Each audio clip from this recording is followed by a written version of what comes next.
Today, I'm really sorry. We had some technical glitch. I hope we won't have any of it right now. So we'll be talking about, how to crack Goldman Sachs legally. So we decided this topic because there are various ways to get into a company, but we'll be talking about the ways that is used by 99% of us. That is without any referrals, without any personal support, and completely by yourself. And that too for a company like Goldman Sachs, it's usually off campus. So today, me and Aryan would be your speakers. So I'll quickly introduce myself. So I am Vani. I am currently pursuing my major in statistics from Lady Shriram College. And apart from that, I'll be joining Goldman Sachs the very next week as a corporate planning and management intern. Apart from that, I'm the co-founder for Modulus and a Mercedes-Benz Fellow 2025, and also the president at FSLSR. Over to Aryan. Yeah, Vani, I just wanted to point out one thing that your screen is not visible. It's just what the meeting is. So the slides are not visible. Okay. You can go ahead with your introduction. I'll just maybe Yeah, share it yeah, again. sure. So hey Cool. guys, this is Aryan. I am an incoming final year student at Hindu College, University of Delhi. Well, I do unfortunately share the statistics trauma with Vani because I am again majoring in statistics at Hindu College. And talking about myself, I hail from Ahmedabad, which is the heritage city of India. And yeah, I am going to be joining Goldman Sachs in the controllers division uh, this very Monday. We're going to be going to Bangalore this very Sunday. We have our flights. So yes, the journey is going to be starting very soon, and I'm more than thrilled to be doing the internship and probably helping all of you out to probably crack the very same internship in the future. That's all about me.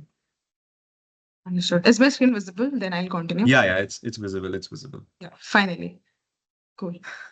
So moving to the next slide, I think Aryan will be covering what all we'll be having in the session today. So if Aryan can quickly go through what all we'll be doing today. Sure. So the entire session today has been very creatively planned by Vani in a very game sort of a format. So it's a very creative thing when I probably saw it at first. So definitely the first part which we will be covering is that what sort of opportunities are posted by Goldman Sachs. Generally, we have 5 different divisions: CPM, corporate planning management, investment banking, human capital management, HCM, operations, and we have global compliance. Generally, you're supposed to be applying to any 3 divisions and submitting your applications to be considered further by Goldman Sachs. That is generally the first round. Then the second round, and probably that is included in that very stage, that you have to submit a CV, right, which is probably good according to ATS standards, and it is overall very well balanced. So you need to make a very proper CV, and you need a cover letter as well to probably showcase interest, particularly towards Goldman Sachs, and if you would want, obviously, towards the very division you're applying to. So that is the second part. The third part includes an online test, or very famously called the aptitude test of Goldman Sachs.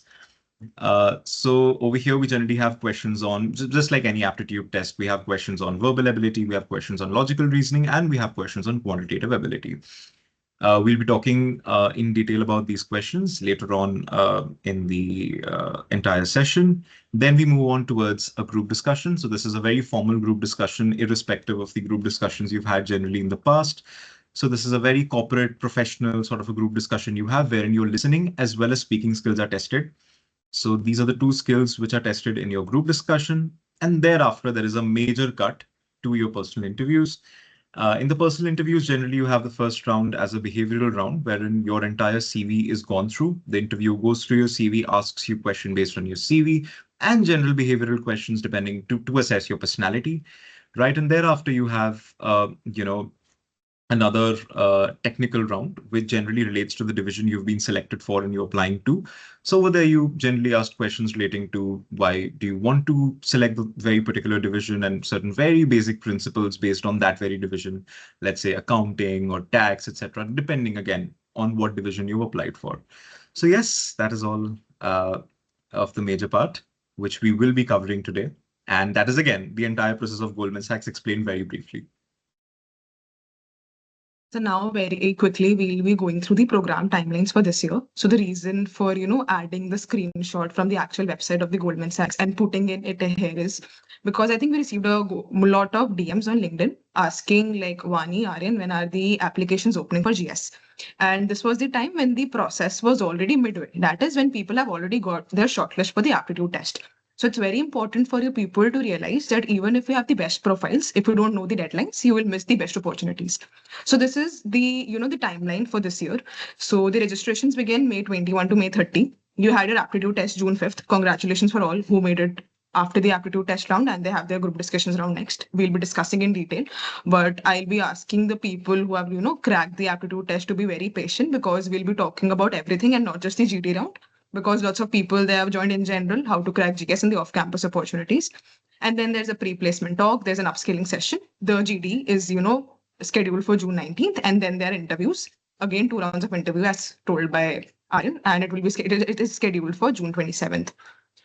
Now, moving on to our next slide, just a very random slide with snippets from Goldman Sachs. If you're able to make it to this company, you'll be actually, interning next year in this building. So this is a very random thing that we added.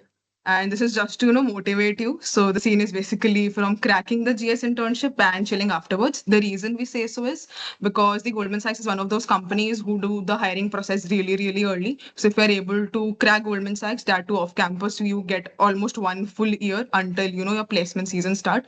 And you are really free if you're able to crack Goldman Sachs, because I think we got our offers last year in July 2024. So I think you do have good time to enjoy if you're able to crack it.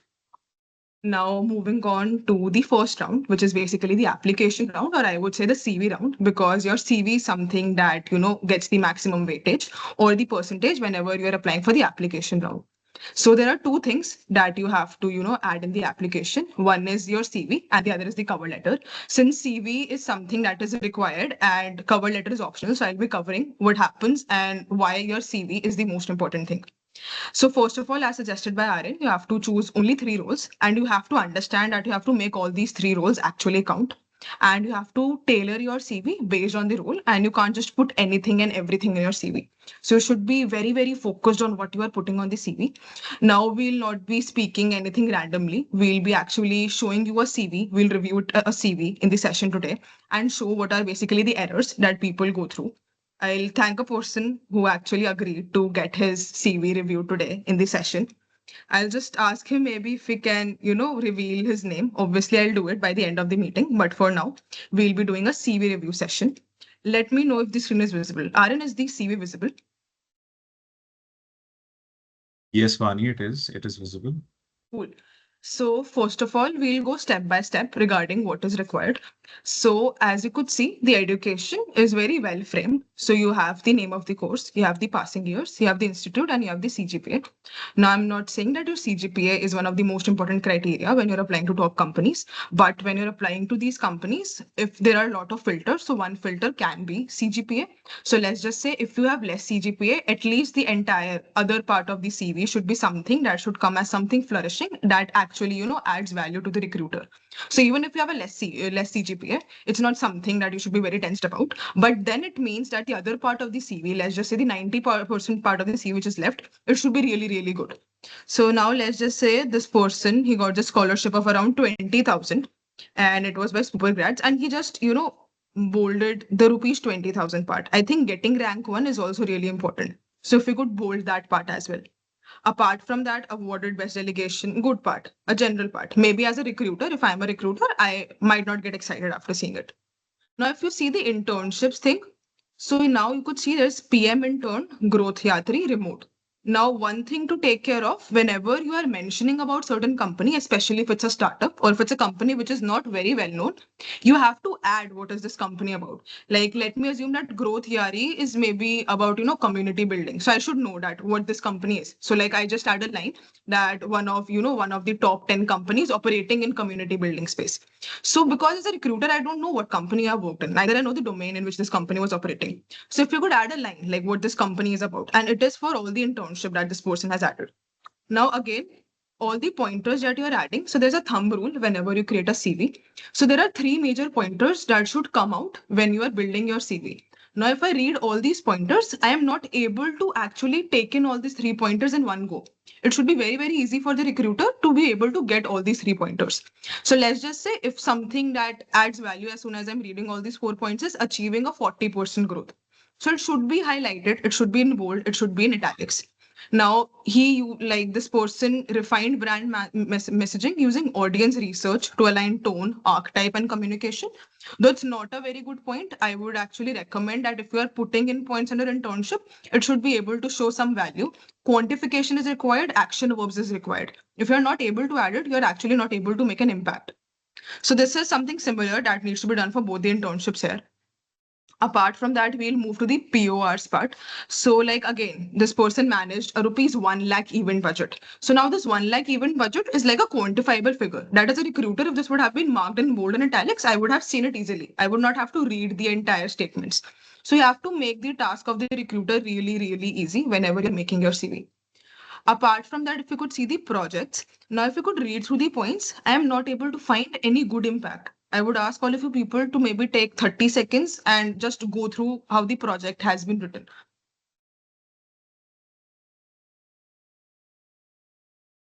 So now in all of these pointers, I understand these are good pointers, but I'm not able to see any quantifiable impact. Now, why I'm focusing again on quantifiable impact is it is important for me to see some numbers because anyone can, frame some random statements nowadays with actionable verbs, put it on your GPT. But if you're putting something quantifiable, so as a recruiter, if I'm taking your interview, I could actually question you. कि if you said कि 10% का increase हुआ user base में तो कैसे increase हुआ? And if you're not able to validate it in the interview, then I think that's a completely non-valid point to add in your CV. So anything जो तुम अपनी CV में डाल रहे हो, you should be able to validate it and it should be quantifiable. And now again, now this is for most of the CVs that we reviewed. I think both Aryan and I got a lot amount of CVs for reviewing. So whenever you're adding competitions, first of all, if it's a very good institute, maybe IIT Delhi, IIM, or maybe a corporate case competition, you highlight it. And then you basically mention, so like there is this rank 8 out of 1200 plus participants. So you actually mention and maybe mark in bold that you were able to get this rank out of itne number of participants. Now this shows impact. If you're not marking it, I don't think I'll be able to get all this information. So just keep in mind one golden rule. So whatever head you have, at least under one head, I should be able to gather 3 impact points. If I'm not able to gather it, that point is of no use. Now again, courses and certifications. So usually, I'm not sure if this is something that works out for all, but I have seen the best CVs as well. And I'm not sure if my CV is the best, but for most of the CVs, what we have realized is that usually skills are written at the top. And if you are good at a certain tool, I would say just write the tools or maybe the skills. Don't write basic, intermediate, advanced. Let's say you know Excel, good enough. So just write Excel. Don't mention basic, advanced, intermediate. It basically shows that you are not skilled enough in that particular skill or maybe division. So if you can, you can. If let's just say I am not good at financial modeling, so financial modeling is something that comes as a basic thing for me. Then you have to add that financial modeling in brackets basic. Because as a recruiter, I should know that you don't know financial modeling completely. Now moving to the courses and certifications part, I would say if you have some, real certification that actually takes a lot of value and everything, then only add it. If these are something random certifications, Udemy, Skillshare, you can completely skip it. Now again, for the volunteering part, this person has just written this line. So you actually have to write a complete statement. It should be again action statements with, quantifiable points. And again, for the timeline, you should be able to, mention it in a way that it's completely clear and alignment and all is something that I'll be able to take. Maybe we'll take another session completely for the CV thing. So these are regarding the pointers for the alignment, formatting. Maybe we'll do a complete session, complete different session altogether. Now moving to the next part. So the session is not just telling you about what makes a bad CV. So I'm not saying the CV was bad, but there were certain errors that could have been reviewed, or maybe it could have been worked better. But the pointers were good enough. And if they were be reframed better, it could actually make a very, very good CV, or what do we call as a Goldman CV. Now moving to some important pointers. So these are snippets from the people who are working at amazing companies, BCG, Bain, Accenture, and even at Goldman Sachs. I could not put entire CVs of the people because obviously. So I have put snippets so that you could get an idea how do you actually frame the pointers. So let's just say you have a POR. Let's just say you're an organizing committee member, you're a president, director. So now I mentioned you should be able to have 3 impact points. So let's just say this person, now even if I'm not reading all the points, I'm able to gather 3 insights. 100 plus hours of consultation, 300 plus to develop insights, and 100 plus volunteers would increase the tenure by 30%. Now, very clearly, I got the impact, even if I'm not reading the CV. So this is the amount of ease that you provide your recruiter. Moving to the next step. So there was this person who is now, placed at a good company. So this was a summer internship. And now if you could see, you could very easily see the impact. 1 by 9 candidates in India selected out of 4,000 plus applications, 13 plus colleges, 5-tier process. 360-degree commercial strategy, two legacy brands, product research, crafted strategy, taking points to the Indian CEO. So there are certain points I'm able to gather in very easily, and these points are actually making impact. They are not random points. Moving to another, snippet from the CV. So analyzed over 400 startups, 40,000 plus data points. So you can maybe, just go through them and you can actually analyze how you could make your CV better, how you could actually add more impact, more action to your CV. And now this is some other part. Now this is a very interesting part. I have not noticed in most of the CVs. In this part, I also have a snippet, a very short snippet from my CV, and I'll be talking about that. I was actually asked a question from this random thing that I had in my CV in my very first round from the Goldman Sachs. So sometimes we even add some random points. I won't say random, but something unique. So I remember there was a senior of mine who had this thing like she had lots of case competition, lots of good internships. But the thing that stood out and actually got her a McKinsey shortlist was she was a tennis player, a national tennis player, and her tournaments. And in another interest, she wrote traveling and interest for tennis. So it actually highlighted, and even the recruiter asked certain question based on that because there are a lot of CVs. So if you have something, unique or maybe something random that is not added by others, maybe you get some value or some unique point. So you could just see like enthusiastic traveler and photographer with a notable achievement of 8 million views, designed a content marketing strategy for Nike and Spotify, created a creative LinkedIn post about resumes of various cartoon characters, got 3,000 plus likes, XYZ impressions, XYZ reposts. Other interest we could also see traveling, table tennis, etc. Now, my CV snippet is somewhere very random. I would say it was random shit for me until the time I actually got asked a question from the Goldman Sachs recruiter. And this is the second snippet that you could see that is created a creative LinkedIn post about resumes of various cartoon characters. Now, most of you would ask that this is a very shitty thing to add in a CV. And honestly, it does not even make sense when you are, applying to a big company like Goldman Sachs or even companies like Bain BCG. But while in my first round, my recruiter actually asked if you could, screen share and show what post you made and क्या उसमें इतने impressions थे, इतने likes थे. And I actually showed it to them. And we had a good light conversation, 5 minutes on, actually analyzing the cartoon characters. If you want, you can actually go on my LinkedIn. So this is no bluff talk. I actually made this CV for cartoon characters and it actually got an eye from the recruiter.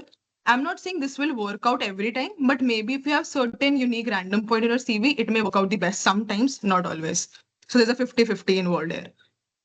Now, for people who actually, add this volunteering and stuff in their CV. So these are the ways in which you could, actually create impact or maybe reframe your pointers. I won't be going in much details because I think I have taken good amount of your time in the CV session specifically.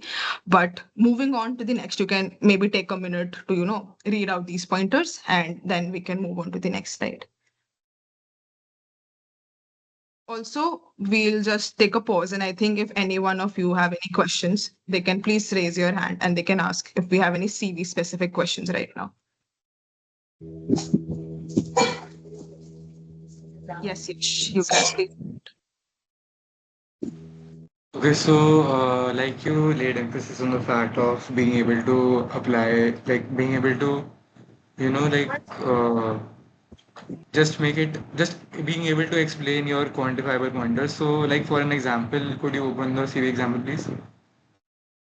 Just say I'll just screen share and we'll maybe reframe a pointer that was actually in the CV review that we're taking. Cool. Yeah, so So how could let's we just explain like 20% increase in growth? Like how could we possibly convince the interviewer that we have actually made that impact?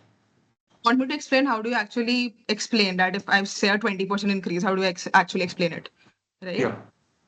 So let's just say I was working with a startup, say Polartone, and it is actually a startup I worked with. So I mentioned in my CV that while working with Polartone, we actually got the user base. We actually got a 20% increase in the user base through the Polartone Backpackers Initiative. Now, let's say you are a recruiter and you asked me, like, Vani, how there was a 20% increase in the user base. So I'll quote a number that initially, when we were, when we started working with Polartone, the number of users was, say, X. and then you actually add 20% to it, and you show that this was the number we actually gained. Now they won't actually come in and ask कि 200 थे तो tell us a screenshot जहाँ पर founder ने बोला 200 थे, and अगर आपने 20% increase किया तो इतना number आ गया, so tell us a number. So obviously they won't ask you to do that. Now how do you actually explain it? So let me try explaining that. So Polo Turn Backpackers Initiative was basically a kind of boot camp that was launched for students. And the main idea for Polo Turn was to, attract the travel enthusiasts. And what we tried to and how we tried to market that program was, it was maybe a sort of a mini MBA program. We had 5-week sessions in that, and it was inclusive of finance, marketing, operations. The main aim for us was to target it to the college students. And since we are an affordable travel agency, so we were able to gather good amount of audience who were actually interested, because the incentives at the end of the day were travel incentives. That if you win this competition, we'll maybe provide you a trip to Nainital, or maybe we'll provide you a trip to a certain XYZ place.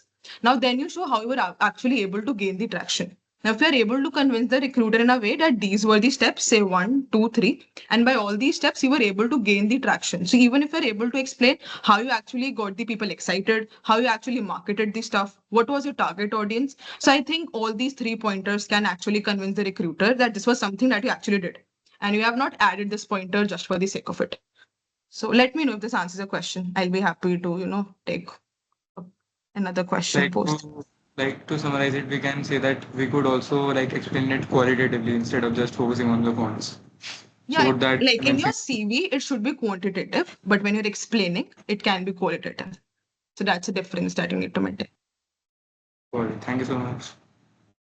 So we'll be taking rest questions at, yeah, I'm sorry. We'll be taking rest questions at the end of the meet. We'll be continuing with the next step in the process. Aryan, you can please go ahead. Okay, guys. So I hope that the very comprehensive CV explanation would have worked well for you.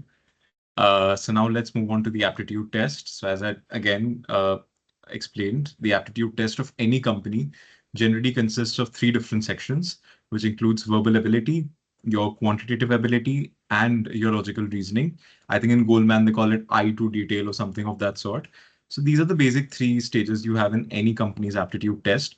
If I have to particularly talk about Goldman Sachs, especially when you're preparing for and I think that works for I think any company. I think all of you guys probably must be from DU sort of colleges. So you must have given CUET. So if you've given CUET and if you've prepared for the general awareness test, the GT, the logical reasoning and the English part, which you prepare generally for your English papers of CUET, I think that is completely enough for giving any aptitude test.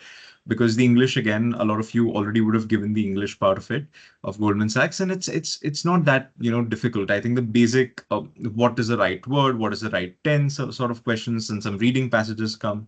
So that is generally how a GD of any different company functions. Sorry, the English part of any different company functions. Then we move on to the logical reasoning part. So the logical reasoning, again, if you've given the general awareness test, वो direction वाले questions हो गए कि if I start from this and then I go to that, so then in which direction I am. For let's say the seating arrangement questions, that if these many people are seated on a table, then exactly what happens, what is the position of this with respect to that other person. So those sort of questions, the basic LR questions come in LR. And coming to quants, now a lot of people have this query regarding quants that, okay, quants sounds intimidating. What is actually going to be coming in quants?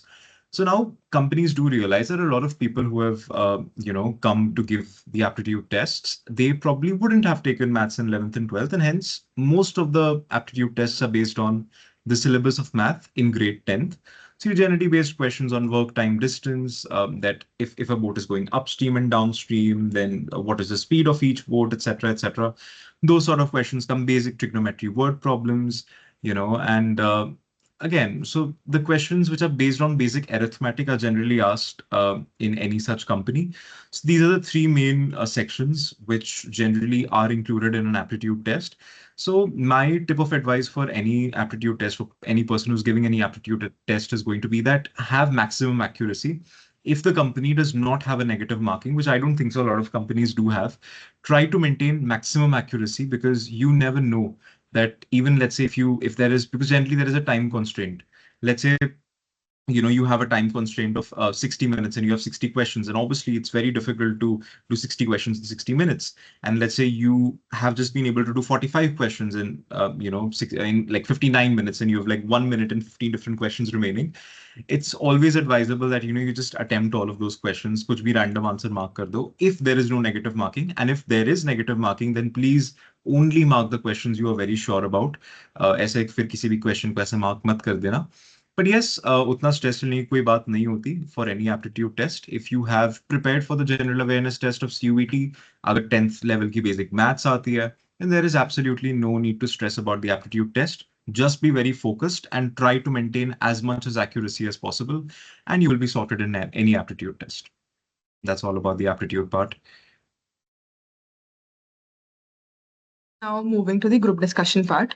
For the people who have made it to the GD round, so we'll be focusing very clearly, and we'll be even doing a mock GD during the session today, because as Aryan mentioned in the very beginning, the GD that you have in a corporate setup and as well as in a virtual setup is very different in what you usually have in colleges in an offline arena. So maybe I'll also add on what are the negatives, what are the positives whenever you are doing a group discussion. So I'll basically recommend the people who will be actually giving the GD on 19 June to pay specific attention to this part, even if you haven't paid attention to earlier in the session. So first of all, there are certain points that you need to take care of. First of all, you have to speak with structure, facts, and your body language and your confidence really matters in a group discussion. And secondly, you have to actually make 2 to 3 quality entries. What I mean by quality entries is sometimes people in GD, they speak random stuff because they just want to show the recruiter that they're speaking. This is not how usually a group discussion operates. So you have to speak in a manner that is actually visible to the recruiter that you're speaking good points and not just any points. And lastly, you have to build on others' point. Let's just say if Aryan made a point, I'll build on like Aryan said this. So my suggestion over his pointer is this. So just don't dominate, you don't cut other people, and you actually, build on others' point. Now we'll talk about the do's and don'ts. So first of all, you need to be very focused for the session. Even if you're not listening, you have to portray that you are listening. You have to be very respectful to others. As mentioned, you should not cut other people. If you're cutting people, it will definitely, giving you a negative. Third, you need to use a very professional and polite tone. I would recommend if people who will be giving the group discussion, if you could work out on certain phrases. So like as mentioned by this XYZ, I would like to put on this point. If you could reframe the pointers and maybe create some phrases, because anyways GD में ऐसा कुछ अलग सा नहीं है जो तुम्हें prepare करना है. It's how you are actually framing the statements. So कुछ phrases prepare कर लेना already, and I think rest according to the topic you can speak. And last and the most important part is you have to adhere to the rules that are set by the moderator. So even in the mock GD, I'll be acting as a moderator as well as an interview. So whatever rules we are speaking, Sarin and I, we'll try to show that we are adhering to the rules which are set by the moderator. It's important. If you're not, actually taking care of the rules, you will get a negative, and I think for sure it will, affect your candidature. And now if I talk about the don'ts, you don't need to cut someone. You don't need to make derogatory remarks, even if you feel that someone has made a very bad point. Let's say Aryan made a very bad remark, and I feel that this is something which is really offensive. You don't need to, speak something about Aryan that he did this thing and I don't really like it. And this is my point now. You don't have to do anything. You have to just accept it and you have to make your point. And if you have a suggestion over Aryan's pointer, you will just mention that Aryan suggested this. My pointer is this. That's it. You can't speak abruptly in an online format in a corporate discussion. You have to raise your hand. When the moderator says, yes, you can speak, then only you should speak. If you're speaking midway anytime, it gives you a negative. You don't need to have a disrespect. You have to maintain a very professional body language. There should be, professional expressions that you are focusing. I think Aryan have few pointers. I think if you could recommend, I think he had few strategies that he followed in his group discussion rounds. If Aryan, if you could, quickly tell them what are the 3 basic things that you could follow in a group discussion round. Well, generally, I think the 3 very basic things which I think anyone should follow in a group discussion round is sabse pehle, obviously, when see now any group discussion round, especially if I talk about what Goldman Sachs is all about, it's generally divided into 2 different parts. The first thing is a general, I would say, an arena wherein everyone is given 45 seconds to speak. In a particular GD round, there generally happen to be around, I would say, 10 to 15 people. And the general time given to you is 45 seconds to, for each and every person to speak and give their stance upon any topic.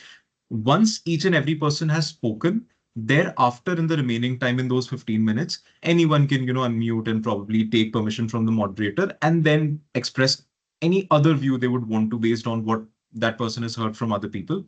So that is generally how that works. That is the first part. And the second part is a part wherein each and every person is supposed to give a concluding speech, a concluding note for only 30 seconds based on whatever they have listened or whatever they have learned during the entire session, their own, stances, whatever they've learned from other people, quoting other people that, okay, this person said this and that is what I believe in. And this person said that I wouldn't agree, but then this is what we can, probably conclude on. So I think those things are generally there in any GD. So there are these two distinct phases. The first phase, as I said again, is a general arena wherein there is a discussion. Each and every person has to speak for 45 seconds. And in the remaining time, if anyone wants to add something, they can add. And in the second part, it's generally a concluding session wherein each and every person is supposed to be giving a conclusion worth 30 seconds. Right? So that is generally how a GD is shaped. This is what happened to us at Goldman Sachs. And I really think that that is the pattern which is going to be applying to you all as well. So in any GD, you need to focus on firstly that you're not deviating from the topic. You are focusing on your topic. You are focusing on the content you're supposed to be speaking and not making any irrelevant remarks upon that. Second point, which I generally again like to believe is that have a very, I would say, have a balance between both your listening as well as speaking skills. Now, generally in any GD, there are two HRs. So one HR is generally there for observing you because your cameras will be on. So the HR will be observing you, that what are you doing when other people are speaking? What are your expressions? What are your body languages? So all of those aspects will be assessed by one HR. And then the other HR will probably be grading you on the way you speak, the way you're interacting. Because see, a group discussion is generally a replica of how you will be performing in a team. Let's say you're having a team discussion at Goldman Sachs and you have to present something, you have to present a view. The way you'll be doing that, the way you'll be listening to any other person's stance, I think the way you will react in such situations is something that is replicated by a group discussion, and hence it's very important. So yes, definitely when other people are speaking, please be very diligent, to probably make notes. If you want to have a notebook by your side, this person said that. If you cannot remember, you can make notes definitely. And again, when you speak, please speak with confidence. If you want, you can have a smile on your face and try to be as appeasing as possible. So, that's another thing.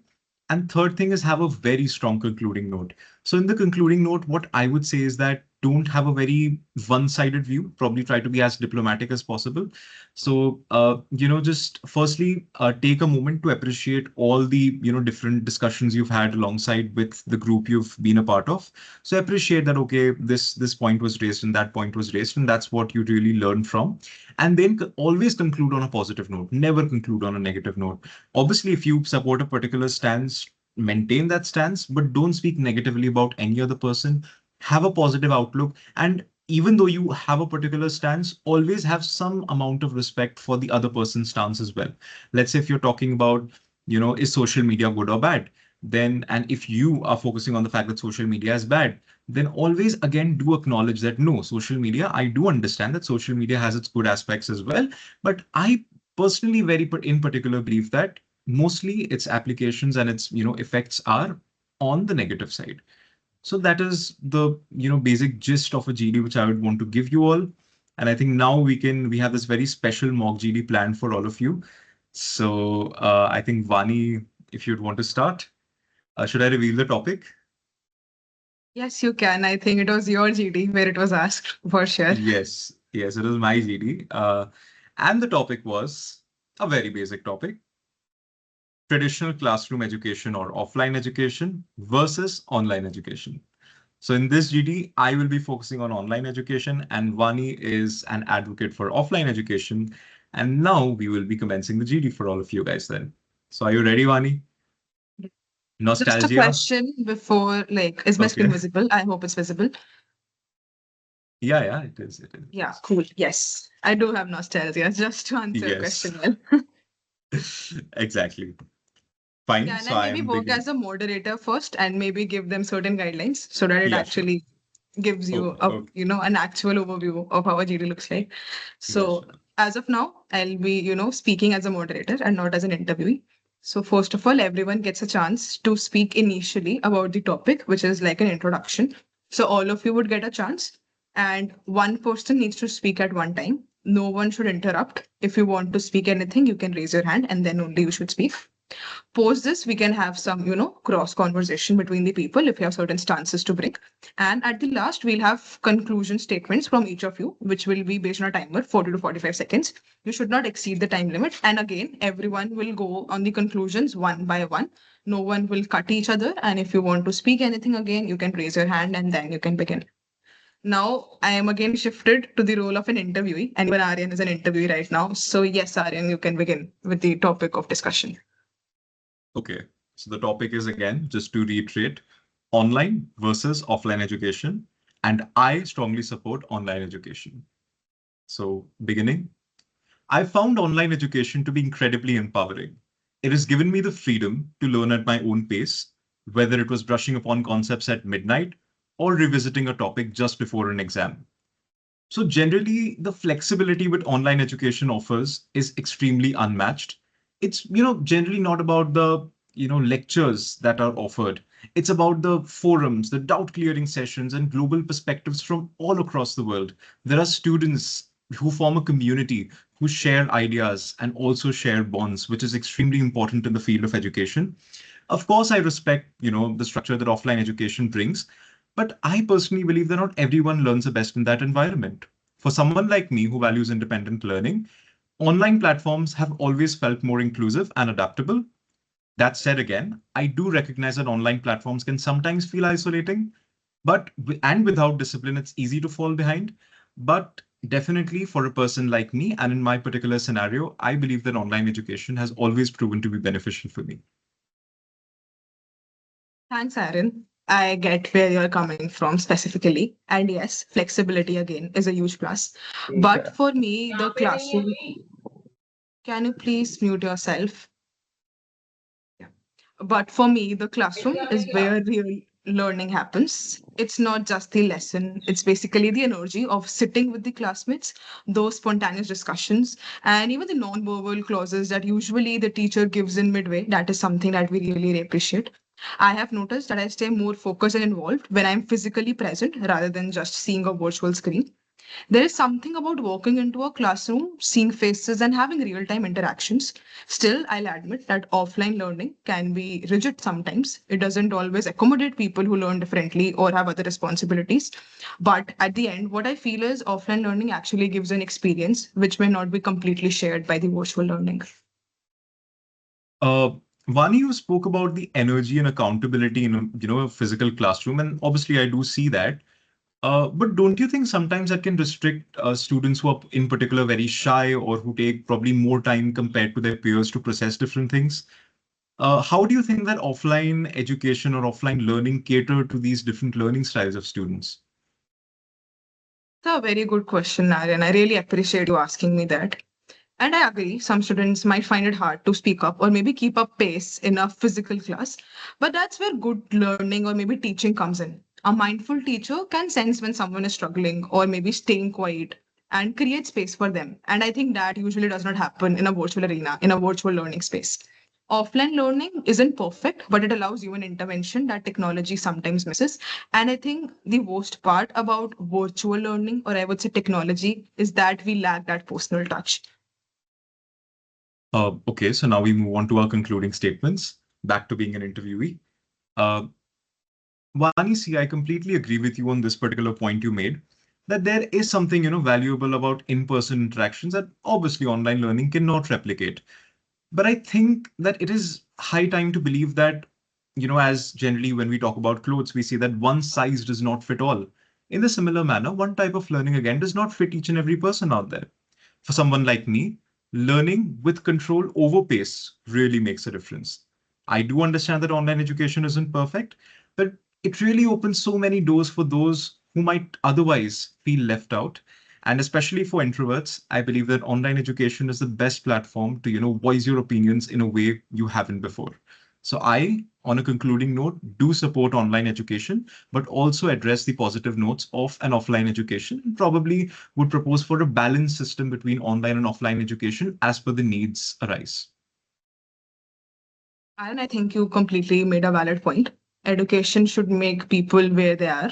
But I still feel the offline learning, it builds habits and connections that shape not just what we learn, but who we become.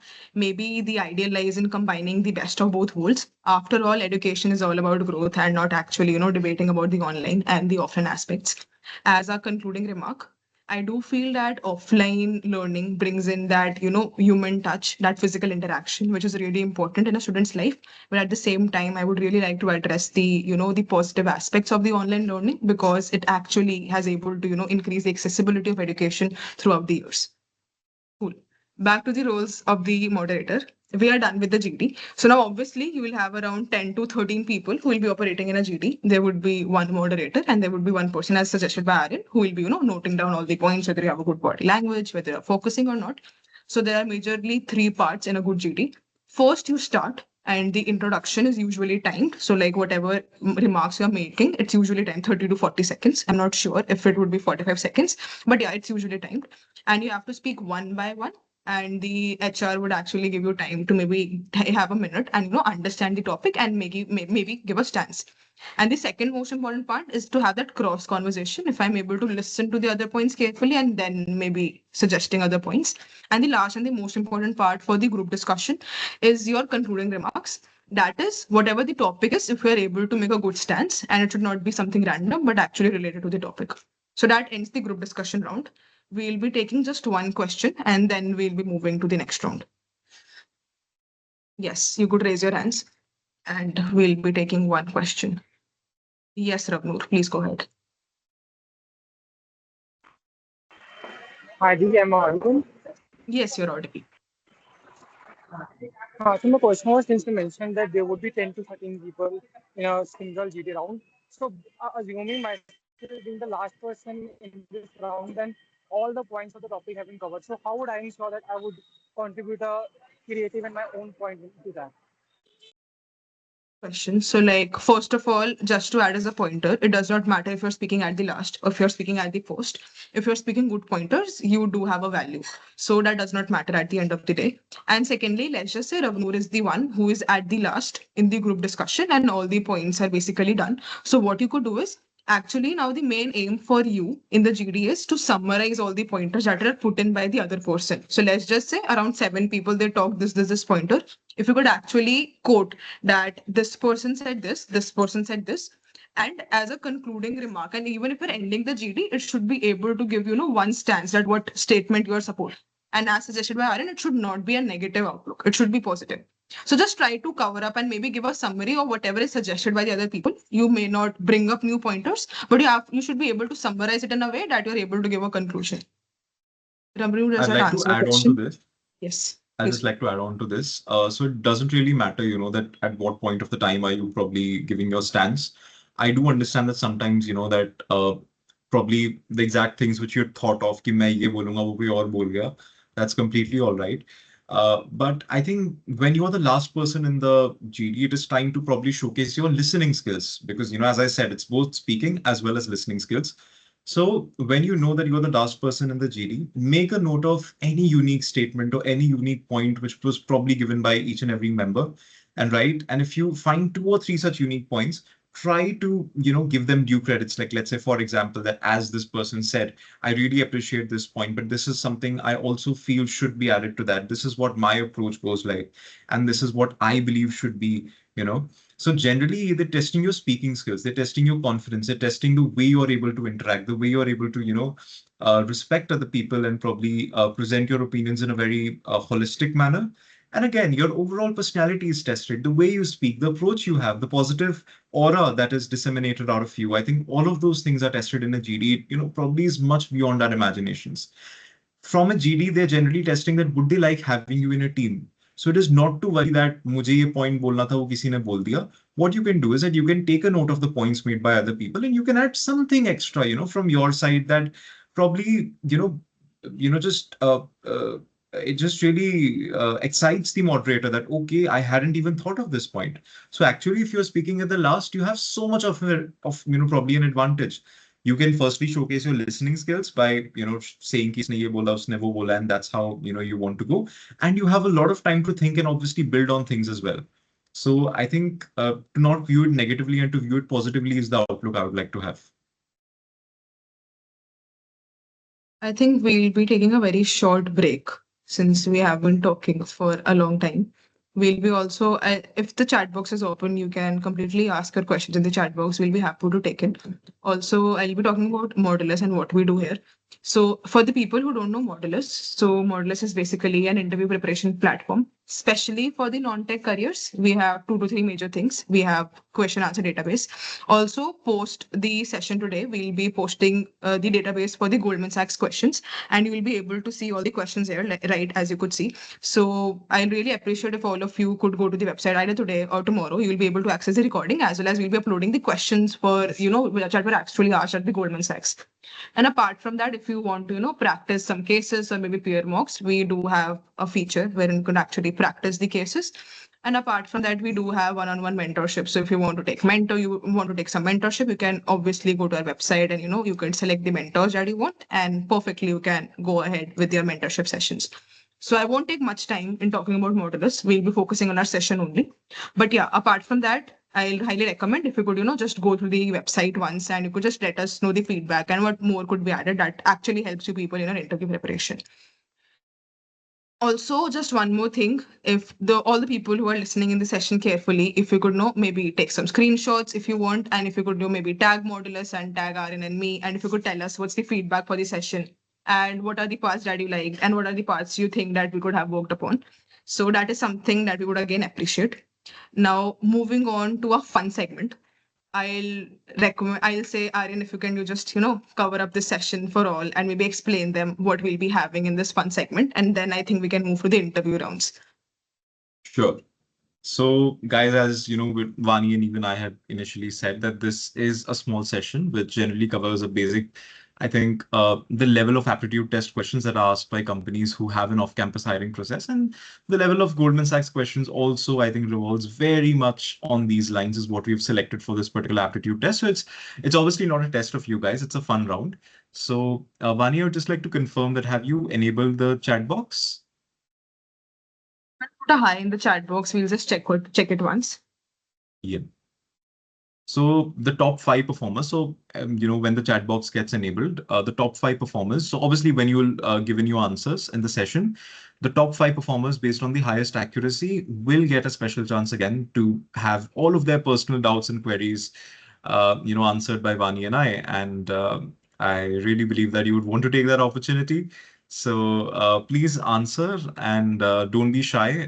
Don't worry about what other people would think and anything. Whatever answer you have, just be very confident with it and write it in the chat box so we can see how you're moving along with the session.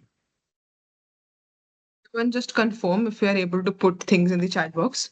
Yeah. If any one of you could unmute very quickly. Anshita, Mayank, I can Ravi, open Manish. the Q&A. It's I am not not able to available. find a I can open the chat Q&A box. section, but not the chat bot, like the Are chat you able section. to put the message in Yeah. the Q&A section? Cool. I think then you I can have put it in. Okay, sorry. Please go ahead. I have an option to ask a question, but not like the general chat box that we have. I think all of you can use the Q&A thing. We'll be using it for you, answering the questions. There are people in the session who will be taking care of the answers that you are putting in. So 2 things, your interaction as well as the answers that you're putting in the chat box will be taken care of for the thing. So the people who will be giving mentorship to. So all of these things will be taken care of. So yes, Pranjal. Hello. Yes. Hi, sorry to interrupt. Actually, I'm not able to find the Q&A section. So in the top nav bar, you'll see chat Q&A people. I hope that's visible to all. So you can just click on the Q&A, start a discussion and put the message. That's all you have to do. Like we don't have the Q&A thing. Sorry? You're telling. Like we don't have the Q&A thing you're telling us. I You don't personally have the don't see. Q&A thing. No Yes, worries. You like can, maybe just answer the questions. If it's a right answer, you can react. And we'll have other ways of telling who we are actually selecting for the mentorship round. So you can just, see the Excuse me. questions. Yes. Yes, Vishesh. Actually, in the mobile version, there are 3 dots in the side of like end up call, and after clicking on that three dots, you have the Q&A option. Cool. Thanks, Ashish. I think it would help everyone in the meet. Thanks a lot. Can anyone do this and confirm if they are able to access the Q&A section? Yeah, the Q&A section is accessible to me. Cool. It Amazing. should. Yeah. Thanks again, Vishesh. We'll move on to the aptitude test round. No worries. Yeah. Sure. I guess we can start. Okay. So guys, the first question is from verbal ability, normal English, right? And the question goes like, despite initial setbacks, the startup managed to dash its position in the market. You have four options and you have to say, and you have to decide which option correctly fits the question. Very simple, right? Just to add on, you have 40 seconds for each answer. So post 40 seconds, we'll be showing you the answer. And if you could put it in the chat box, obviously we'll be able to review it. I think for this question, 20 to 25 seconds is okay. We can have 40 for the quants. Works. Just a point to make it. What about the people who don't have the chat box visible in front of their screen? You could maybe, raise your hand. I don't feel all of you could unmute and maybe put it. We'll have other things as well. So obviously we won't consider only the aptitude test thingy as, to select the people who will be mentoring. So don't worry. We'll have other things at the end of the session as well. So you can simply, answer these questions as of now. Thank you. Yes. I think we can show them the answer, Vani. Can all of you react for those, who got the answers right? It will Yeah. actually help us to understand how many of you got it right. Cool. Moving to the next question. So this is again a verbal ability question. She dashed at the company for 5 years before she decided to pursue higher studies. Works, is working, has worked, had been working. You have again 20 seconds and please go ahead.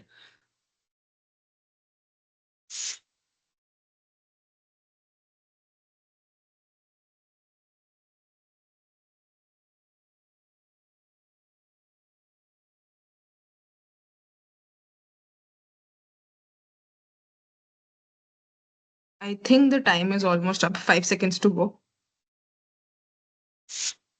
We'll quickly show the answer. So the answer is had been working. You can quickly react if you got the answer right. Even if you do not, we have good set of questions in line. So we'll be, continuing to them. Aryan, did we have good reactions in this question? This was an easy question, Vani. Let us see how they perform on the quants and LR questions. Yeah. Aryan, please go ahead with the next. Okay, so this is a quants question. The product of two numbers is 1372. When the larger number is divided by the smaller one, the result is 7. What will be the larger number? 95, 96, 97, or 98? Why am I getting excited? We'll have 45 seconds for this question. Okay. And you can take your time. We have solved these questions ourselves. So 45 seconds is basically a tested time. So that is not something random that we're speaking at 45 seconds for you and we are taking 1 minute 30 seconds for the same. How are people able to give the answers so quick? I'm not able to probably comprehend. Log abhi bhi, hand raise kar rahe hain. That's wow. I hope you people are not, directly putting it on GPT and getting us the answers. Even if you're doing it, your loss, not our loss. But never mind.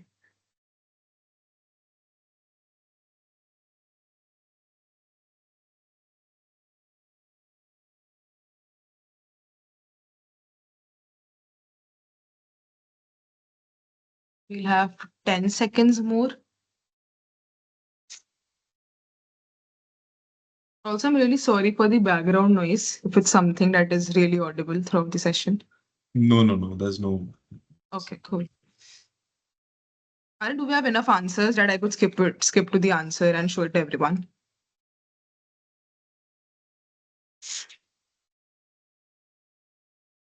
Or do you think we should wait? No. अगर और भी questions हैं, let's just show the answer. The answer is 98. Also, if anyone wants us to, explain the questions and answers, you can obviously connect via LinkedIn to us and we'll be happy to explain the answers, how we actually got these answers, even if someone wants us to, explain. Moving to the next question. Two buses cover the same distance at 80 miles per hour and 70 miles per hour, respectively. Find the distance traveled by each if one takes 15 minutes longer than the other. Again, 40 seconds, and your time starts now. I'd probably like to give a hint over here.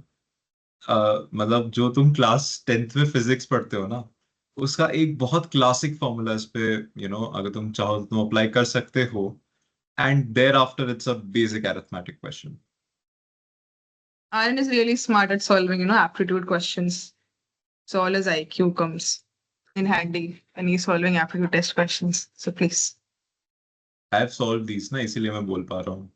Exactly. Reality.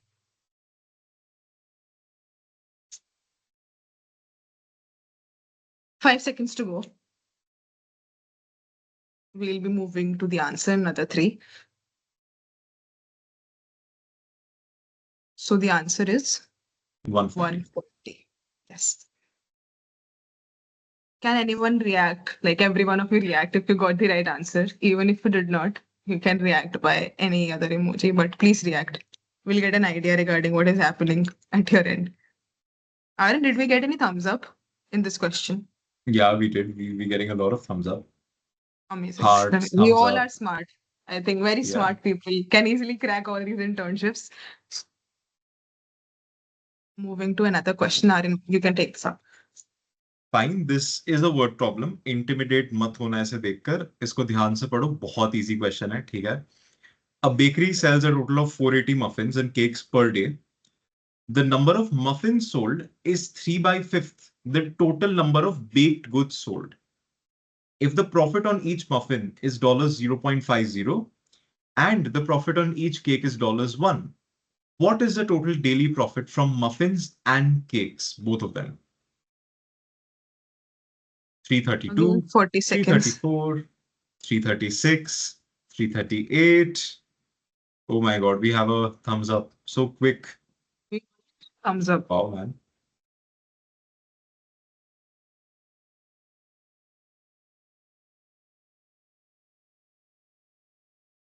Okay. See, Pranjal.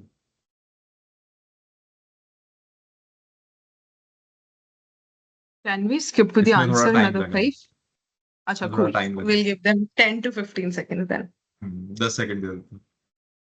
We have solved it already, so I think that is giving us a way to skip to the answers first. So you can take your time.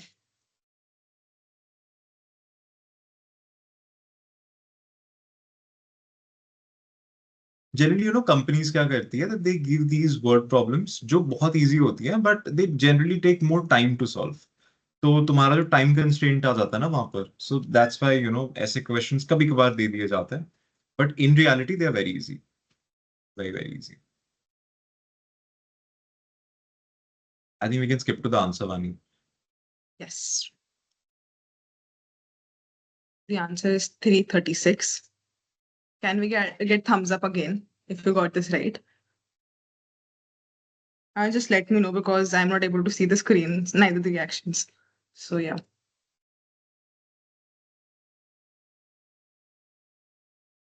Yeah. I think a lot of people have gotten them right. We can move on to the next question.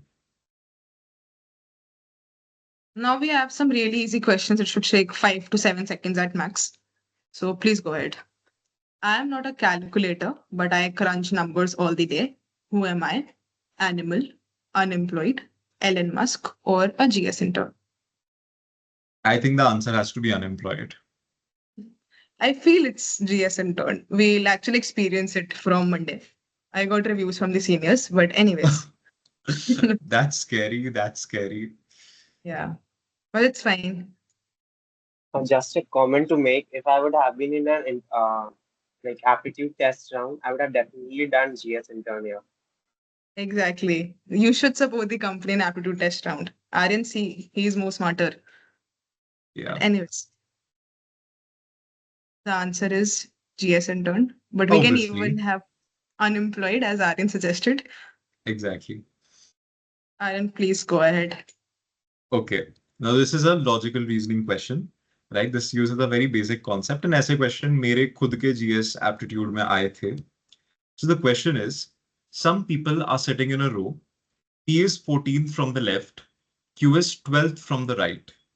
4 people are sitting between P and Q is sitting towards the right of P. How many people are sitting in the entire row? Your options are 26, 30, 28, and 29. Okay.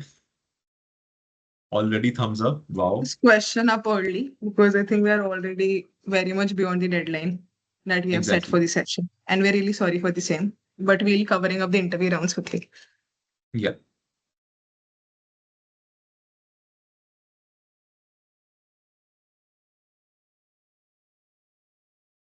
I think we can skip to the answer, Vani. I think people Yes. have. It's 30. There are total 30 people. And the trick towards this question is that let's say if P की जो position है from the right plus P की position from the left minus 1 gives you the answer. ये एक general I would say अगर किसी को एक टिप चाहिए हो तो ये फॉर्मूला मैं यूज करता हूँ. एक बंदे की position from the left plus position from the right minus 1 gives you the total number of people in the row. That is what you use in this question. Moving to another very, 5-second question. Choose the odd one out, observe carefully, and then you have to answer it.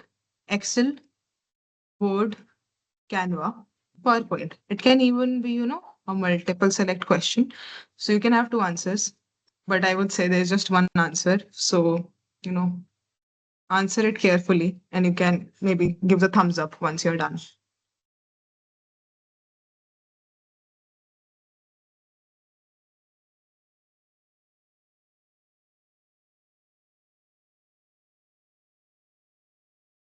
Okay, we can You move on can to the skip. answer.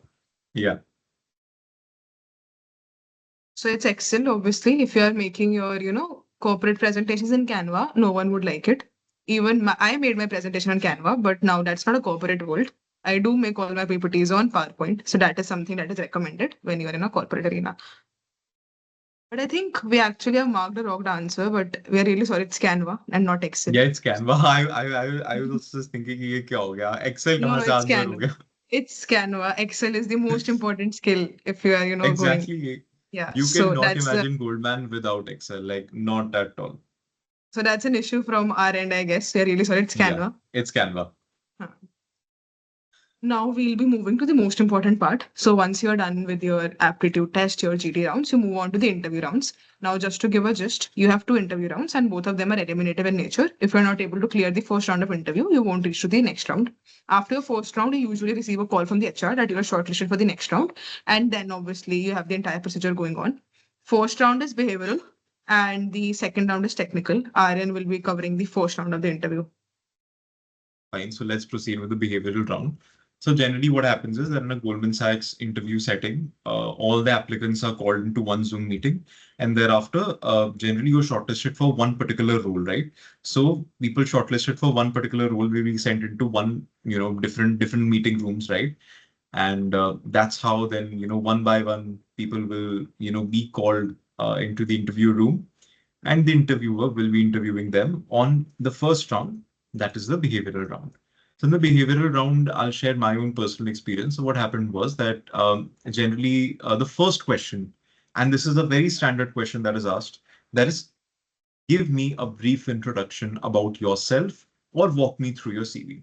So in that, you firstly have to, explain about, what you are, where do you come from, what is your background, what do your parents do. See now, generally there are, if the question is about what, you are, or just have a brief introduction about yourself, don't try to reiterate points like, let's say I scored this much in 10th and 12th and grad and this and that, because those things are already mentioned on your CV, right? Try to focus more about where you come from in life, what your parents do, what your beliefs are, what your hobbies are, what you actually enjoy.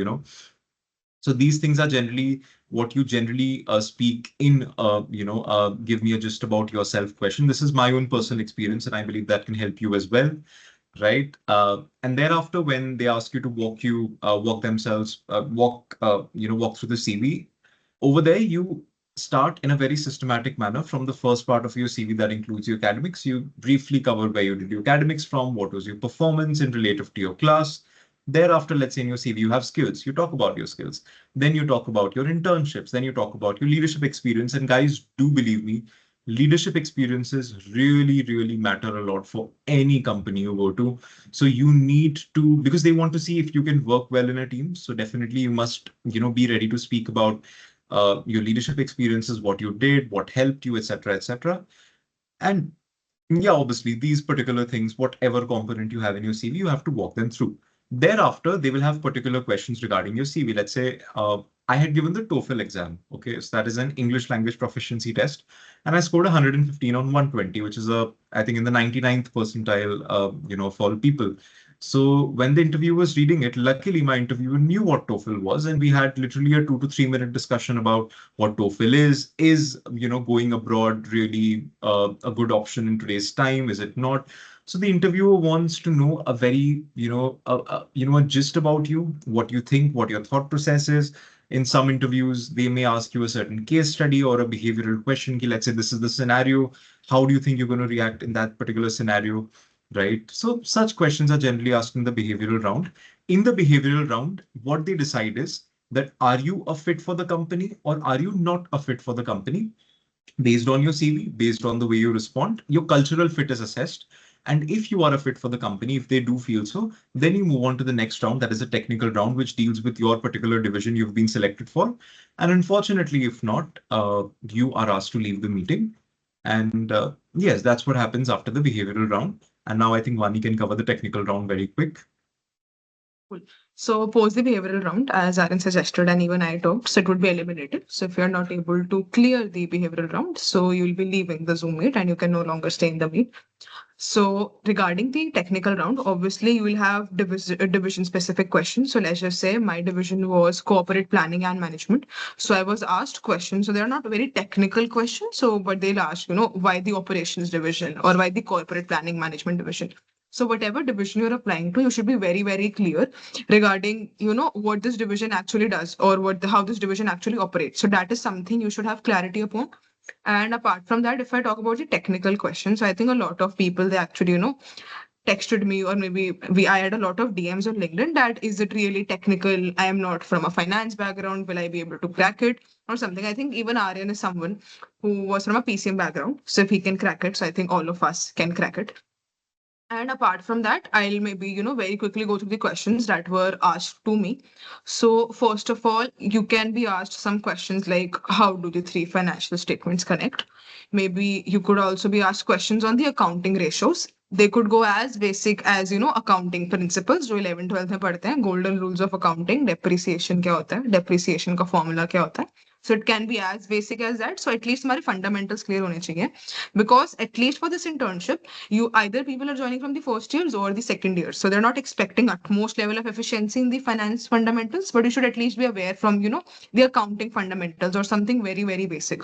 So that is something that you need to take care of. Secondly, you should be aware about the company completely. Go through the company's website, go through all the pillars that they follow, go through all the values that the company have. It is very important that you understand the company and you understand the role. And apart from that, you should be aware about what is happening, in general, in the country, globally, etc. They maybe give you questions that are related to something that is already happening. Obviously, there would not be questions that create some controversy, like maybe regarding the war or maybe regarding the Air India thing that happened. So the questions would be general. So everything involves politics or controversy, that won't be asked. But other things that are happening, in general, that would be taken care of. So that is something that happens in the technical round. And in around 1 week, you get your results, whether you are shortlisted or not. So I think this would end our session. In the meantime, we'll be opening the floor for questions. But before concluding the session, just one thing to add. As mentioned on the, Modulus website, we'll be uploading the question database. So we'll be sending the link on the community. You can, see the website, and you can also access the questions on the website again. And apart from that, If you want any mentorship, we do have some amazing mentors who are already listed on the platform. We have a very affordable rate. As our vision says, we are students and we have built it for students. So the maximum price for the mentorship is just 129 and the minimum is 99. So you can obviously go through the Modulus website. Our DMs are always open. You can actually tell us what feedback do you have in general about the session and in general what you could add in Modulus as a website so that it actually helps you people in your interview preparation, whether you should have mock test there, aptitude test there, maybe something related to mock GD, etc. You can let us know in the DMs. And apart from that, when we'll open the floor for the questions, I would also, request people to let us know how the session was. It can be, a positive feedback as well as a negative feedback, open for both. And secondly, what kind of sessions would you want Modulus Connect to organize next so that it could actually help you in your, interview preparation in general in your career? So just let us know regarding that as well. Cool. The floor is now open for questions. I'll be stop sharing. You people can raise your hands and go ahead. Yes, Tanmay. Yeah, hi Aryan. Aryan, I have a question. I'm having my majors in English and my minors in commerce. So though I know that there is no such eligibility criteria on the Goldman Sachs website that anyone should be coming from financial background, but does HR looks into the basic background of majors or minors in the graduation of a candidate?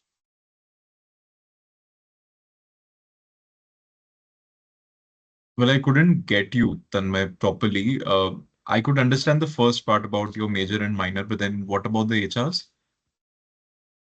Uh, I'm asking that I know that there is no such eligibility criteria that candidates can be from, I mean, candidates should be from FRM or the CS or CA background or maybe CFA. But does HR their background Okay, like so graduation you are subjects? you are majoring in Yeah. HR, is what you're trying to say? No, no, I'm majoring in English. You're majoring in English. I'm not able to get you, Tanmay. Your voice is very unclear. Vani, have you been able to figure out what he's trying to say? I'll just try to reframe. Tanmay, let me know if that was the question. So, are you just asking whether the HR looks for someone who has a background in finance? And then maybe I can work on it or reiterate it a bit. Let me know if that's the right question. Tanmay, if you could unmute and let us know. Yes, that's what I want. Cool. So basically, the HR is not looking for someone who has a background in finance until and unless you are applying for very specific divisions like IB, that is investment banking. Again, even for investment banking, they're not looking someone who has a background in core finance.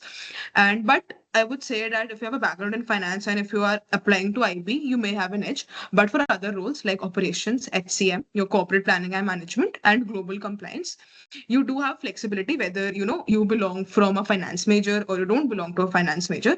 I think what they're looking for is whether you have that will to learn, and that will to learn is not something that you could that they could actually see. So when you are interviewing in their first round, that is a behavioral round, the way in which you're answering the questions. So the first question is always introduce yourself. So just a suggestion and just a tip, whenever you're introducing yourself in the first round of the interview, you should add a point that you are very keen to learn, you are a fast learner. Even if you don't know a particular topic, you are very keen on learning that. So that is something which is required, else I don't think background really matters a lot. I hope that answers your question. You can just react Uh, Yeah, or maybe and also adding a personal experience. Now, guys, I am from the PCM background. I'm doing statistics. I come from a scientific background, science, PCM, pure PCM. So obviously, I didn't know anything about accounting or any very core financial terms, etc. So, but still, at the end of the day, they saw a match between me and my division controllers. So there are again certain divisions like controllers, global investment research, etc. So now these particular divisions are very specialized divisions. So when you interview for certain different positions, the main five divisions you apply for, if they do find that you are a better fit for these specialized divisions or your skills match these specialized divisions, then you are considered for these divisions as well. So I would say that it doesn't really matter that even if you're from a humanities background or a science background, that you cannot get into Goldman Sachs. I think you just need to have clarity, and certain skills, which you do possess, should be a match to the role you're applying for. And the most important things is personality fit, is cultural fit. If you're able to offer that, then I think most of the work is done for you. We can move on to Bhumika. Bhumika, please unmute and let us know. Also, people, if you could add in the Q&A section as well, we'll be able to answer via that too. Bhumika, could you unmute? Moving to the next, maybe Vishesh, you can go ahead.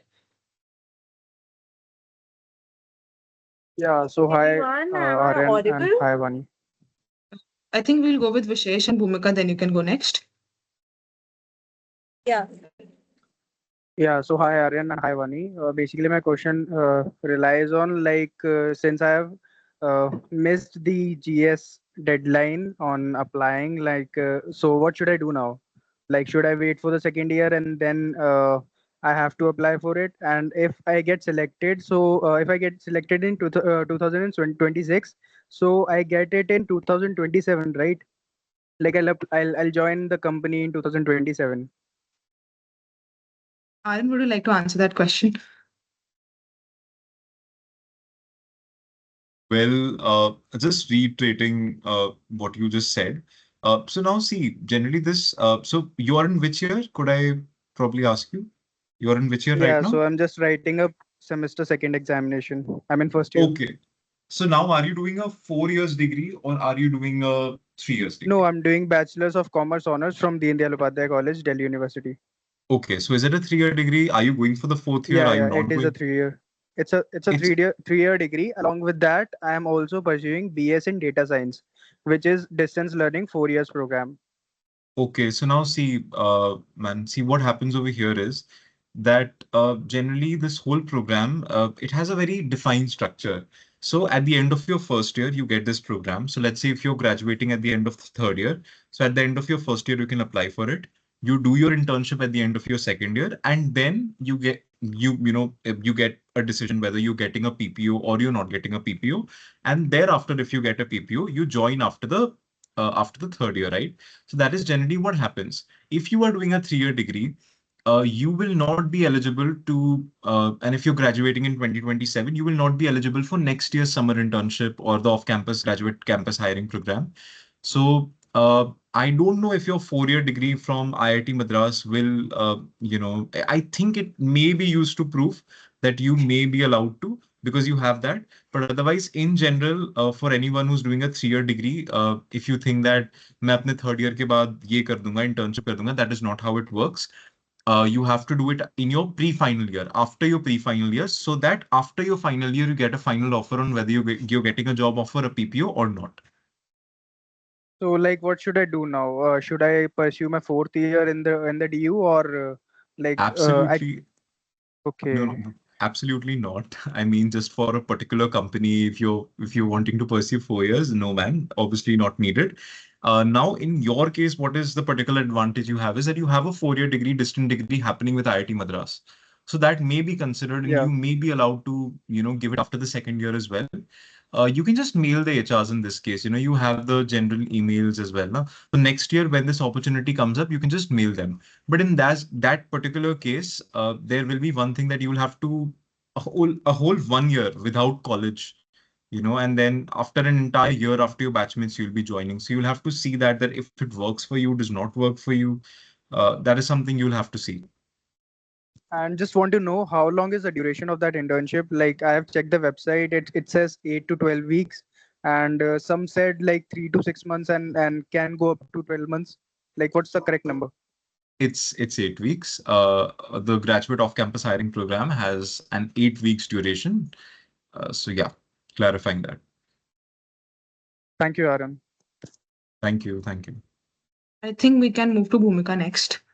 Yes, Bhumika. Yeah, thank you so much for considering me. Actually, my question is similar, kind of similar to Vishesh only. Actually, I started with my CA journey, and I was looking for the internship because I was started with my CA journey. I took my college as SOL for that matter, like correspondence. Now, I talked to one of my seniors from SRCC only, and she suggested me that if you're not going to the college, then you can build your CV as strong as any other college going student could have built for. So as she suggested me, I entered every volunteering stuff I can do, like girl up, ISEC, and whatever you name it, Rotract, and everything I went through into. And I even got myself a gold medal in taekwondo for that thing, because even sports quota would have been considered good. And as we have all heard about BCG and everything, so they basically look for extra curriculum also if you have a spike over there. But now what's happening, even if I apply to any of the company, they're not looking for that thing. They are looking something else, and they are looking something else of uh, you know a spike over any other things, and they're not looking for this volunteering stuff. So now I'm altogether against stuck, like how to go ahead. Because okay, if you're going for the CA articleship, then they are again looking for a rank or something very more prominent. And now even if going for these sectors, I don't think so they want to uh, like this graduated person from open school. So what is Understood. your Yeah. suggestion over that? Cool. So I think you do have a lots of achievements. Even we got FOMO understanding all of these, because I don't think I have all these on my CV, honestly. Now, answering your question. So, like, obviously, you do have a lot of, volunteering experience. You talked about Rotaract and stuff and everything. But first of all, just one pointer. I won't be telling that your college brand does not matter. I'll be very, very honest in this session, and your college brand matters. So, if you are from a tier two or a tier three college, or maybe an open college, so maybe you have a considerable, a percentage less, whenever you are applying for certain roles. And that is something very, very true. So, I won't be, lying upon that fact. Now, secondly, let's just say you don't have a good college. Now, how do you actually build up on your CV? So now don't actually build up on your CV, on just one aspect. That is, you have all the societies in your CV. You should have a holistic CV. It should cover almost all the points. It should have some internship. Like, let's just say when I was applying to Goldman Sachs, I was having this internship with Spark Capital, which was again a wealth management firm. So I think in my first round of interview, it helped me, though it's not very well known, but the domain that was wealth management was something that helped me in my interview. So I think getting internships in the roles where you want to apply in the future is something that helps. Secondly, if you have, I'm not saying case competition is necessary. There are people who did zero competitions, they gotten. There are people who have done 15 case competitions, they have also gotten. But if you're in your ECAs, you have something, good, something exciting that actually adds value. So yeah, you should have different things happening in your CV and not just one thing. But else, I think you could work out on these pointers and maybe you could actually build upon it. I hope Yeah, it like answers your. so as you suggested, I should be taking any of the internship in the same role as I want to. Like I got an offer for merger and acquisition from Physics Fella. Right. So do you think should I go for it? Now, obviously, that's a personal choice. We can't, recommend things here. Like, Yeah. if you like the role, you can obviously go there. And if you think you can get a better brand and maybe a good role as well there, you can go ahead with that. But again, that's a personal recommend. That's a personal thing that you need to go ahead with. And we would not really recommend you need to see what all the things that you will be required to do. Is it should not just, noting down in Excel. So वो सिर्फ numbers वाला काम नहीं होना चाहिए, असली में अच्छा काम होना चाहिए. So वो तुम खुद से judge करोगे. So that's a personal judgment call. Thank you. Yeah. Yeah. Go ahead. What you Moving could probably on. do over there Yeah. is you could probably ask previous people, or you can reach out to people who have already done that internship, like search कर लो LinkedIn पे keywords के through, and ask them कि उनका experience क्या था, and if you think that that experience matches what you want to do, that's going to help you. Yeah, that's too great idea. Thank you, Arun. Last question I want to ask, like I Just got to, the very sorry to interrupt. We'll just take questions from others as well, and then maybe you can come again. yeah, sure. Cool. Moving on to Tanish, you can please unmute and maybe tell us your question. So I did apply for the Goldman Sachs internship this year. So when I appeared for the aptitude test, after that there's been no mail from their side. So I believe probably that's a rejection from their side. But if I again look at their website, the roles which I've applied for shows me as under consideration. So can you please clarify whether this is a lag from their side or what? I'll take that up. Actually, the website takes time to be updated. The website is only updated when you're either after the entire process is done. If you're accepted, the website shows accepted. And if you are rejected, though no matter from after whichever stage, only after the entire selections are done and when, finally they've gotten a final list, when people have accepted their offers, only after that will you be able to see the final decision. So it's not a glitch from their side. Unfortunately, if you haven't gotten the GD link, that means that you haven't been selected after the aptitude. But after the aptitude test, there were two other things like pre-placement talk and the upskilling session scheduled before the GP round. That is generally given to only those people who are selected. See, there are three major places where you'll be assessed. One is the aptitude test, one is the GD, and one is the interview. If you clear the aptitude test, only then can you move on to the other two parts. The other two parts are not assessment based in nature. They are generally informative. And only those people who are considered for the GD round and for further applications are given access to those both stages. Okay, thank you. Thank you. We'll be taking two more questions, and rest obviously our LinkedIn DMs are open. You can DM us, or maybe you can put the doubts in the community. But considering the session is already extended, it was a 1 hour session and it's already 2 hour, almost 32 or 30 minutes. So we'll be moving to two more questions. Sheen, you can unmute and maybe go next. Hi Vani, hi Aryan. Wanted to ask, how is the cohort there like? Like, this is just out of curiosity. Is it from like the top IIMs or IITs, or is it like dominated by new colleges? Because like when we see other things, so they are also dominated by IITs, etc. So what about you students? Okay, so generally at Goldman Sachs, it is, there are generally two divisions. One is operations and one is engineering, right? Obviously there are, as I said, so under operations, you have all of these controllers and, global banking markets, and you have corporate planning management and all of those parts. You have asset wealth management. All of these come under operations. And at the same time, these also come under engineering. So let's say asset wealth management की team है, वहां पर you will have a team working in the operation sector also. एक engineering team भी होगी जो basic software जो होता है वो develop करती है. एंड जनरली एमबीए के बाद जो रोल्स होते हैं वो थोड़े स्पेशलाइज्ड रोल्स होते हैं, सो वो भी हर एक टीम में एग्जिस्ट करते हैं. सो एट गोल्डमैन सैक्स there is a whole mix of different people. You have people, who are currently pursuing graduation, as we all are, right, from Delhi University, and from even colleges like Christ, वगैरह, because Bangalore से वो लोग on campus जाके hire करते हैं. So we have people from there as well. We have people from IITs in different teams, right? IITs के we personally have interacted with. अभी online जितनी बात हुई है, काफी लोग हुए हैं.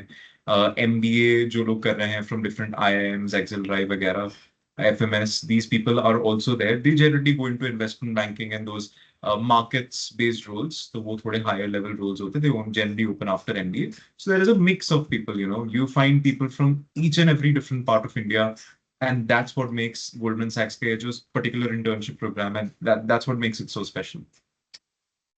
Got it. Thanks. Moving to our last question, I think Ashmit, you can unmute and you can maybe go on. Thank you. Hi, Vani. Hi, Aryan. And I want to ask that in my resume, my resume has got selected, but there is only one internship and no leadership role. That I'm only a volunteer in a society. So how would I walk through my CV by attracting the attention of HR?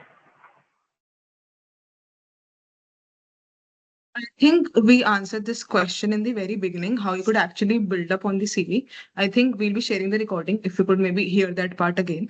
In the meantime, we'll take one more question. And if you think that does not clear your part, you can obviously LinkedIn pe DM us and we'll be happy to answer it. Cool. Pranjal, you can go next. Yeah, thank you for the opportunity. First of all, I would like to thank Aryan and Vani for considering this session. Uh, that was very insightful. And secondly, coming to my question, how do you think how effective is applying through the Goldman Sachs career website, especially if the firm doesn't come to the on campus? I'm from assuming that there are people who are from DU.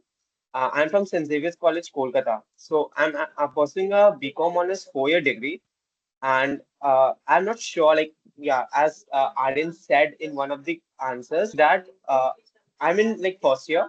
I'll be going to the second year in July. So at the end of my second year, in May onwards, I will be applying to this internship, right? If you could give me a thumbs up on that, Aryan.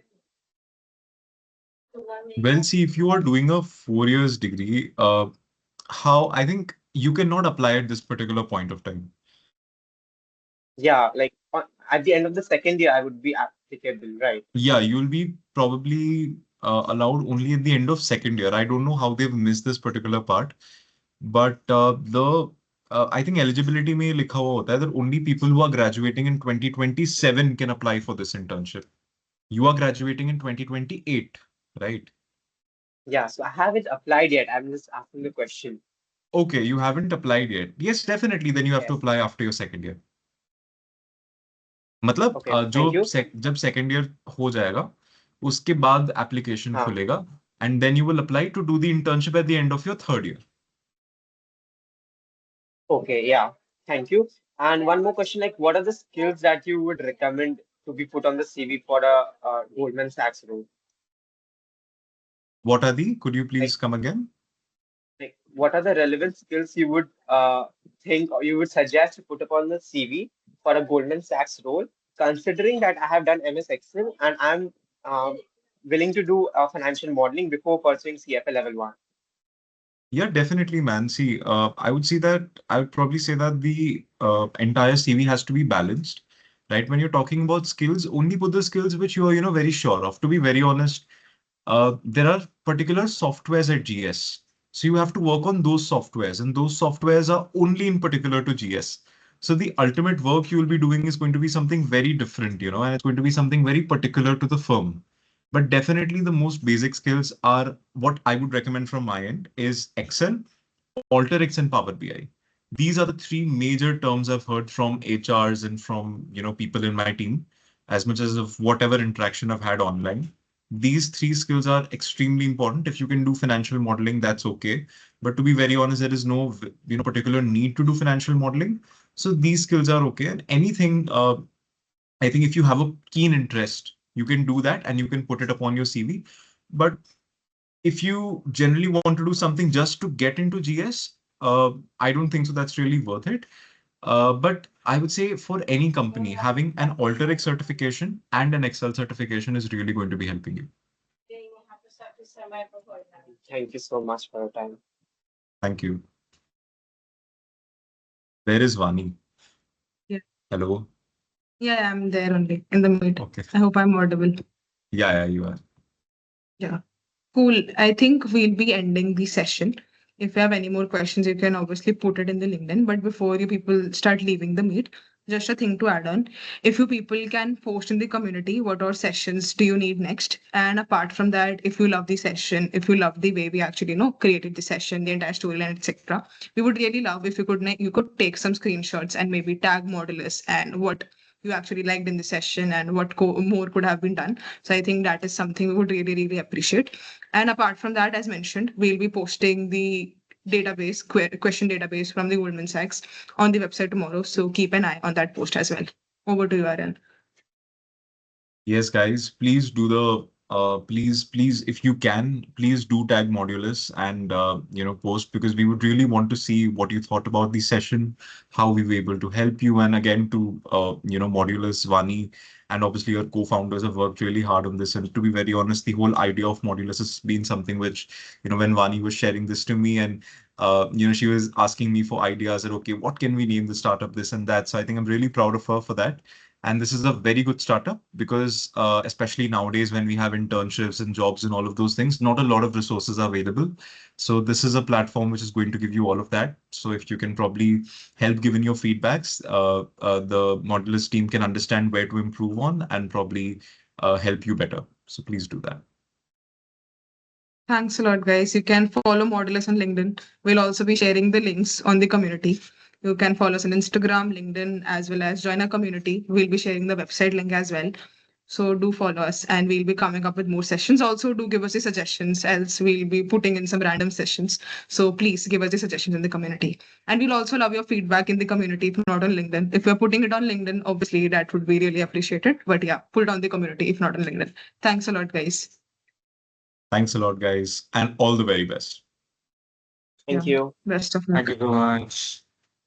Thank you, Thank you, ma'am. guys. Thank you so much. Thank you.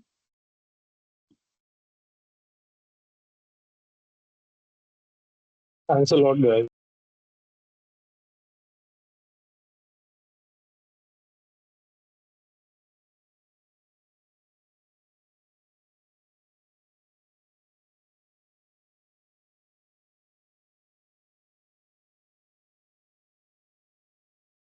Guys, you all are free to leave the meeting. We are done with